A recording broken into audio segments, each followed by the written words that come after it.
আমরা 17 বছর আন্দোলন সংগ্রাম করেছি একটি সুষ্ঠু নির্বাচনের জন্য। আজকে একটি দল বলতেছে পিয়ার নির্বাচন, ভালোবাসার নির্বাচন। পিয়ার होता है, प्यार वोटे नहीं होता है, प्यार इधर नहीं चलेगा। पाकिस्तान जाओ, प्यार करेगा, हमारा देश में नहीं।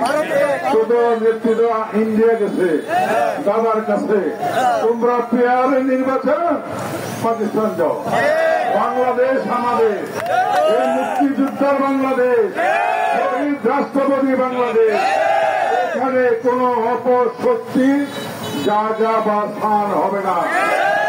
আমার প্রিয় নেতৃবৃন্দ যারা আছেন, আপনারা ডাইনে বামে লক্ষ্য করবেন, এই মনোরঞ্জনের মানুষ, মাটি ও মানুষের নেতা আপনারা।